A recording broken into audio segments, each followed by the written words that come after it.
पूछा, भैया ये द्वारिका है, मुझे द्वारिकाधीश कृष्ण से मिलना है। द्वारपाल ने की कहा काम है? बोले मैं को बचपन को सखा हूँ, बचपन को मित्र हूँ। और जैसे ऊपर से नीचे तक द्वारपालों ने देखा, बोले ओहो तन पे नाय लगता, चल पड़े कलकत्ता। बोले तन पे तो एक वस्त्र नहीं है, श्री कृष्ण को अपना मित्र बताते हो, शर्म नहीं आती? सुदामा ने आंखों में आंसू भरकर द्वारपालों से कहा, ये द्वारपालो, मेरा कृष्ण, मेरा श्याम तन की सुंदरता नहीं, वो तो मन की सुंदरता देखता है कि तेरा मन कितना सुंदर है। आज सुदामा जी कहने लगे कि देखो देखो ये गरीबी, ये गरीबी का हाल, कृष्ण के दर पे विश्वास लेके आया है। मेरा बचपन का यार है मेरा श्याम, यही सोच कर मैं आस लेके आया हूँ।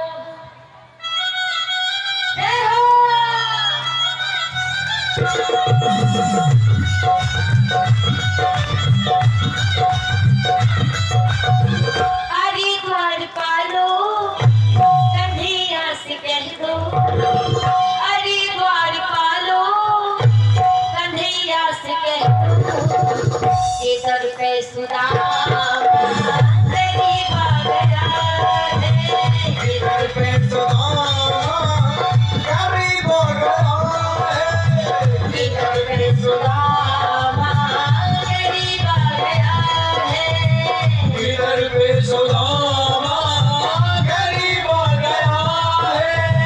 भटकते भटकते न जाने कहां से, भटकते भटकते न जाने कहां से, तुम्हारे महल गरीब आ गया, तुम्हारे महल गरीब आ गया है, तुम्हारे महल गरीब आ गया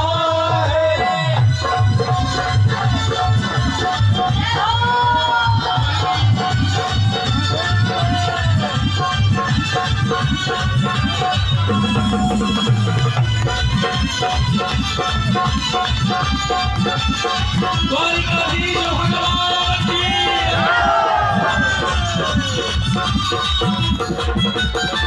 न सर पे है पगड़ी, न तन पे है जामा, न सर पे है पगड़ी, न तन पे है जामा, बता दो कन्हैया को नाम है सुदामा हो, बता दो कन्हैया को नाम है सुदामा।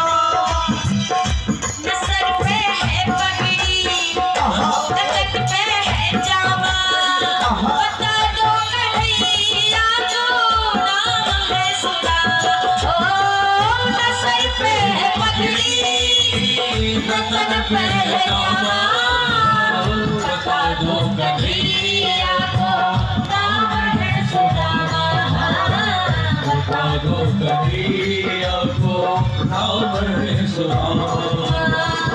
एक बार मोहन से जाकर के कह दो, तुम एक बार मोहन से जाकर के कह दो कि मिलने सखा नसीब आ गया है, मिलने सखा नसीब आ गया है, मिलने सखा नसीब आ गया है।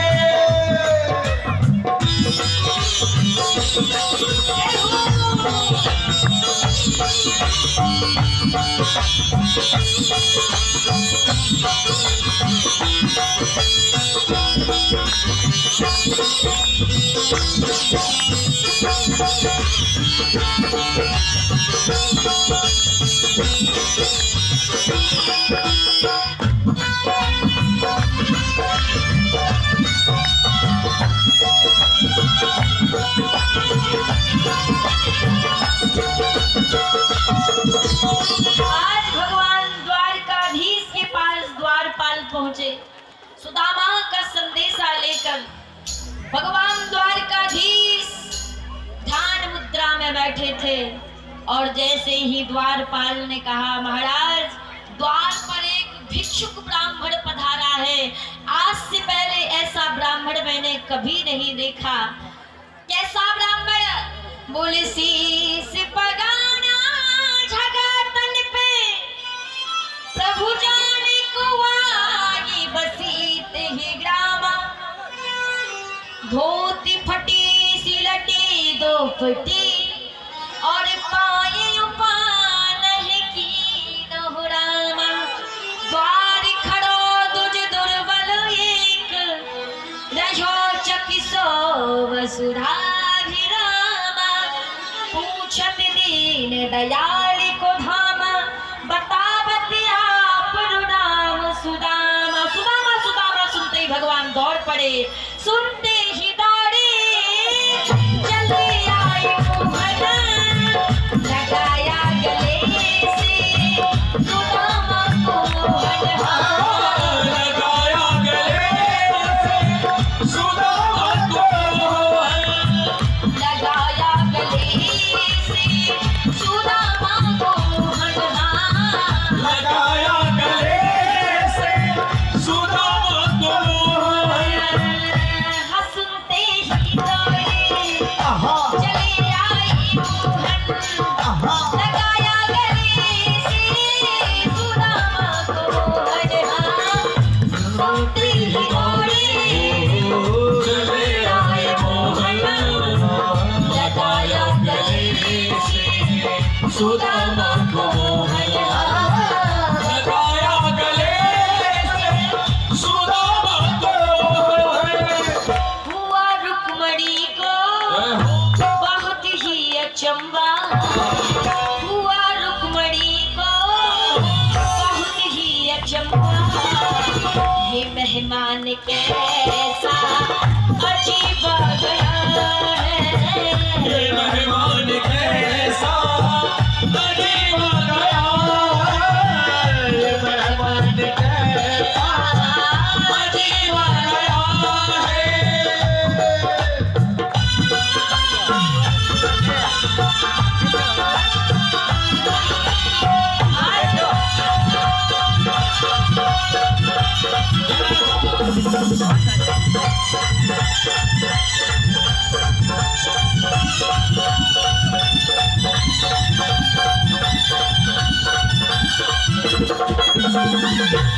आज भगवान द्वारकाधीश सुदामा की ऐसी दीन दशा को देखकर इतने रोए, इतने रोए, इतने रोए कि उनके चरणों को अपने आंसुओं से प्रक्षालित कर दिया।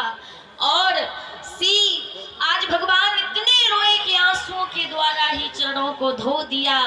पानी परात को हाथ छुए नहीं, नैनन के जल सो पग धोए, देख सुदामा की दीन दशा, करुणा करके करुणा निधि रोए, हाय महा दुख पायु सखा, तुम आए पैना की तय दिन खोए, देख सुदामा की दीन दशा, करुणा करके करुणा निधि रोए। आज अपने बराबरी पे सुदामा को बिठाया, बराबर पे अपने सुदामा बिठाए, बराबर पे अपने सुदामा बिठाए, चढ़े आंसुओं से सामने बुलाए, चढ़े आंसुओं से सामने बुलाए, न घबराए प्यारे जरा तुम सुदामा, न घबराओ प्यारे जरा तुम सुदामा, खुशी का समा तेरे करीब आ गया है, खुशी का समा तेरे करीब आ गया है, खुशी का समा तेरे करीब आ गया है। पूरे द्वारिका जय हो। सुदामा जी महाराज की जय हो।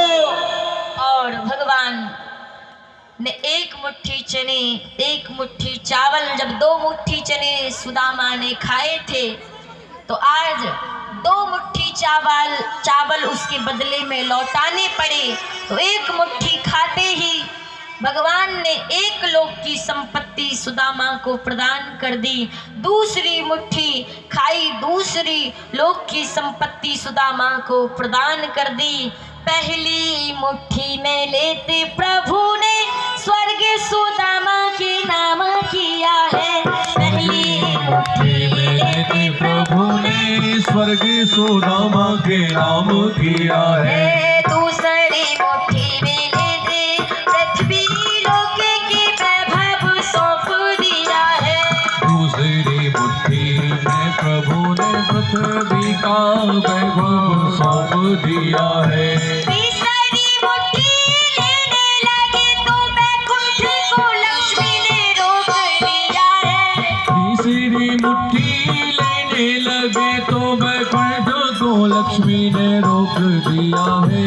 अपना लोक भी दान में दे रहा, कैसा ये दानी मेरा पिया है। अपना लोक भी दान में दे रहा, कैसा ये दानी मेरा पिया है। तीसरी मुट्ठी जब लेने लगे तो बैकुंठ को लक्ष्मी ने रोक लिया। बोले अब आपको सुदामा बनना है क्या प्रभु? सब कुछ दे डालोगे सुदामा को, अब आप सुदामा बनोगे? भगवान भाव विभोर हो गए। उस समय तक आज बोले भाभी ने मेरे लिए उपहार भेजा है तो कोई संदेशा भी भेजा होगा। भगवान सुदामा ने कहा संदेशा भी भेजा है क्या? बोले 1 माह 2 पाँख में 2 एकादशी होए, मोरे घर गोपाल जू नित्य एकादशी होए। आज भाभी के संदेश को सुनकर भगवान के नेत्र भर आए और सुदामा को कहने लगे, सुदामा मित्र होनी थी सो हो गई, अब अनहोनी ना होए। और भाभी तेरे महल में नित्य द्वादशी होए। बोले जय हो। भगवान ने वचन दिया। उस समय तक भगवान द्वारका नगरी में सुदामा जी रहे। विश्वकर्मा को भगवान ने आदेश दिया और एक पल में द्वारका से भी सुंदर सुदामा नगरी को भगवान ने बनवाया। और सुदामा जी जब अपने घर वापस लौटे तो बड़े बड़े अट्टालिकाओं को देखकर भयभीत हो गए कि ये यहाँ तो मेरी टूटी झोपड़ी थी। सुशीला जब निकल के बाहर आई, भव्य स्वागत किया। ये सब द्वारका नाथ का दिया हुआ प्रसाद है आज। लेकिन जीवन पर्यंत सुदामा जी भगवान के बनाए हुए उस महल में नहीं रहे, बल्कि महल के पास बनाई उस झोपड़ी में निवास करते थे और हरि के भजन के द्वारा अपने शरीर का त्याग किया। सुदामा और मित्र का भगवान से मिलन हुआ। प्यारे पत्नी हो तो सुदामा की जैसी सुशीला, कि जिस संसार की पत्नियां तो अपने पतियों को केवल अपने मित्र से मिलाती हैं, लेकिन धन्य है सुदामा की पत्नी सुशीला जो अपने पति को साक्षात अखिल ब्रह्मांड नायक द्वारिका नाथ से जिसका मिलन कराया। धन्य है सुदामा की पत्नी।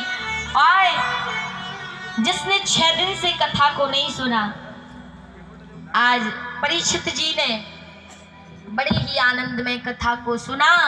और आज 7वें दिन सुखदेव जी ने कहा, राजन तक्षक आने वाला है आपको डसने के लिए, आप मरने वाले हो, कैसा लग रहा है? तो परीक्षित 1 मिनट भी नहीं लगा और कहने लगे, महाराज मैं जीवित ही कब था जो मरूंगा। आत्मा अजर अमर है। आत्मा नैनम छद्दन्ति शस्त्राणि नैनम दहति पावका। आत्मा को ना अग्नि जला सकती, ना पानी भिगा सकता, ना वायु सुखा सकती, ना शस्त्र काट सकता। आत्मा तो अजर अमर है।